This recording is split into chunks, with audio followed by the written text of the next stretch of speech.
एक बार एक संत और शिष्य दोनों हमेशा धर्म के प्रचार करने के लिए गांव-गांव घूमा करते थे।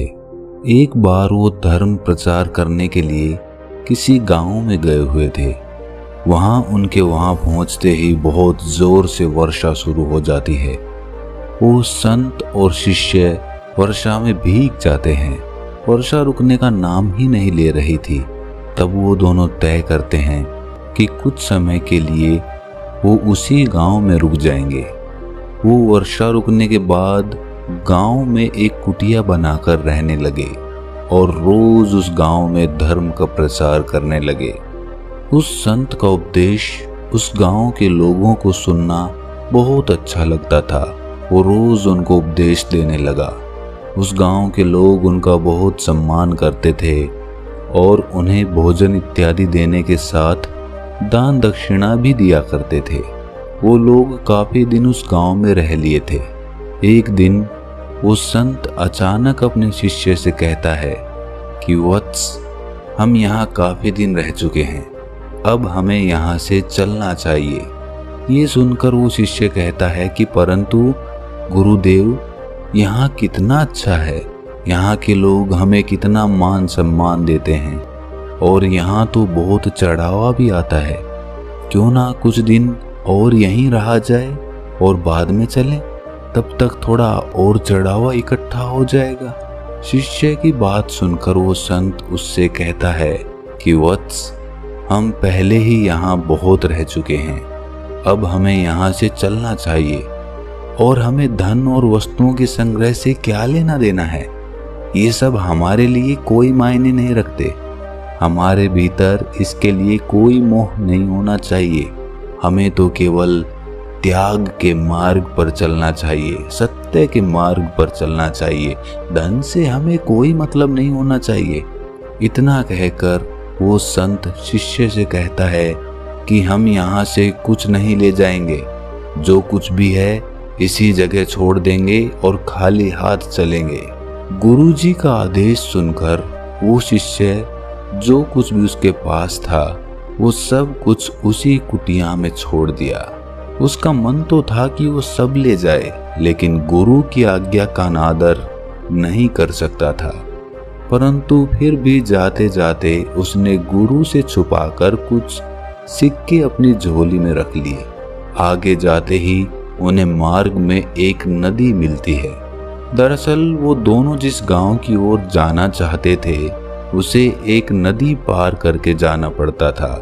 जब वो नदी के तट पर पहुंचे तो वहां एक नाव वाला था। उस नाव वाले ने संत से कहा कि यदि आप इस नदी को पार करना चाहते हैं तो मैं करवा सकता हूँ, लेकिन मैं नदी पार करने के 2 रुपये लूँगा। आप लोग साधु महात्मा हैं, इसलिए आपसे 1-1 रुपया ले लूँगा और नदी पार करवा दूँगा। उस शिष्य को पता था कि संत के पास पैसे नहीं हैं, इसलिए उसने ये देखने के लिए कि बिना पैसे गुरुदेव कैसे नदी पार करेंगे, उसने अपने सिक्के नहीं निकाले। तभी वो संत ये सोचकर वहाँ पर आसन लगाकर बैठ गया कि या तो ये नाव वाला स्वयं ही उसे बिना पैसे के नदी पार करवा देगा या फिर कोई भक्त आकर उन्हें दान दक्षिणा दे देगा ताकि नाव लेकर वो उस पार जा सके। परंतु ना तो कोई भक्त आता है और ना ही अब तक नाव वाले ने कुछ कहा। संत और शिष्य को उस नदी के तट पर बैठे बैठे शाम हो गई। वो प्रतीक्षा कर रहे थे कि शायद कोई सहायता मिल जाए, लेकिन वहां कोई नहीं आया और नाव वाले ने भी बिना पैसे के नदी पार करवाने के लिए मना कर दिया। अंधेरा होने लगा था, लेकिन वो अब तक बैठे ही हुए थे। तभी नाव वाला उन्हें डराते हुए कहता है कि महात्मा जी, यहाँ अब अंधेरा होने लगा है, यूं इस तरह रात में यहाँ रुकना खतरे से खाली नहीं है। आप लोगों को यहाँ नहीं रुकना चाहिए। आप दोनों के लिए यही उचित होगा कि आप यहाँ से नदी पार करके अपने सही स्थान पर पहुंच जाएं, या फिर जहां से आए थे वापस वहीं चले जाएं। वरना कुछ भी हो सकता है। मैं भी रात में अपनी नाव लेके यहाँ से लौट जाऊंगा। आपके लिए बेहतर यही होगा कि आप चले जाएं। उस नाविक के मुंह से जैसे ही शिष्य खतरे का नाम सुनता है वो डर जाता है और घबराकर तुरंत अपनी झोली से सिक्के निकालकर नाव वाले को दे देता है और कहता है कि आप जल्दी से हमें नदी पार करवा दीजिए। सिक्के लेकर वो उन्हें नाव में बैठाकर नदी पार करवा देता है। नदी पार करने के बाद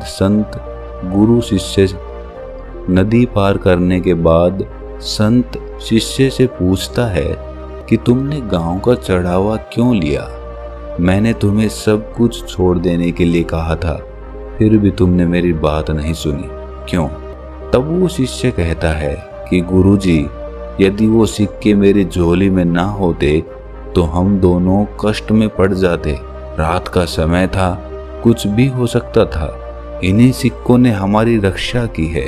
शिष्य की बात सुनकर संत मुस्कुराने लगते हैं और कहते हैं कि वत्स, जब तक ये सिक्के तुम्हारी झोली में थे तब तक हम कष्ट में ही थे, और जैसे ही तुमने उन्हें बाहर निकाला हमारा कष्ट दूर हो गया। यही मैं तुम्हें समझा रहा था कि त्याग में ही सुख है।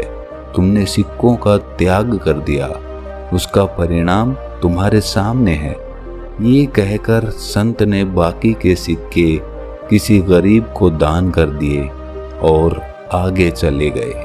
तब वो शिष्य कहता है, अगर मेरे पास ये सिक्के नहीं होते तो हम नदी पार नहीं कर पाते, और आप कहते हैं कि सिक्कों का त्याग कर दो। तब गुरु कहते हैं कि वत्स, तुम अब भी भूल कर रहे हो। जब तक सिक्के तुम्हारे पास थे तुम्हारे मन में दुविधा बनी हुई थी, क्योंकि तुम्हारा मन चोरी से भरा हुआ था। तुम्हारे मन में ये चल रहा था कि गुरुजी ने मना किया, लेकिन मैंने फिर भी वो सिक्के उठा लिए।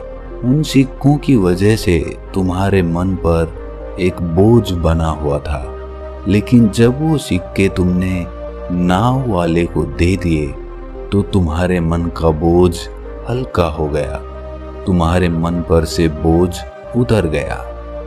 याद रखो वत्स, कोई भी चीज जो तुम्हारे मन से चिपटी हुई है वो तुम्हारे मन पे एक बोझ बनी हुई है।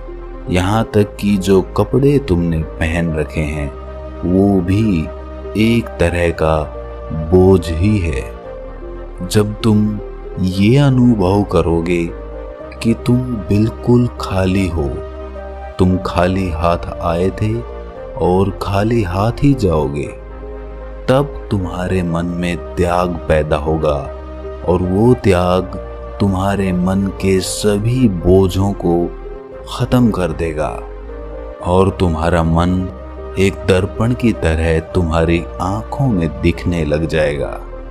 दोस्तों, हमने भी अपने जीवन में ये कई बार अनुभव किया होगा, जैसे कि जब हम घूमने जाते हैं और अपना कोई साधन साथ ले जाते हैं, जैसे कि बाइक या गाड़ी, तो हमारे अंदर घूमते वक्त ये चिंता लगी रहती है कि मेरी बाइक मैं कहाँ खड़ी करूं, या फिर जहाँ पे मैंने अपनी बाइक खड़ी की है वो सुरक्षित होगी या नहीं होगी, कहीं उसकी चोरी तो नहीं हो गई होगी।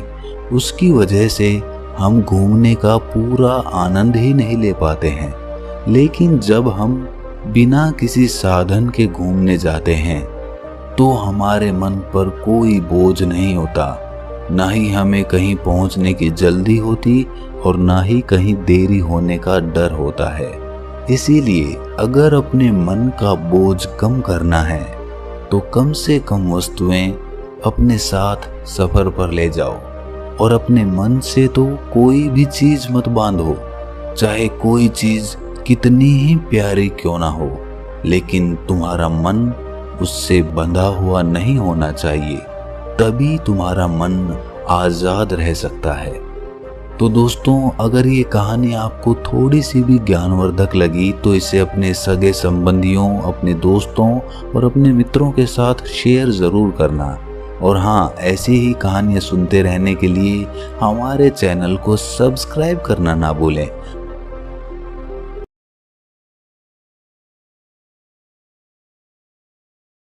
Thanks for watching. Please subscribe.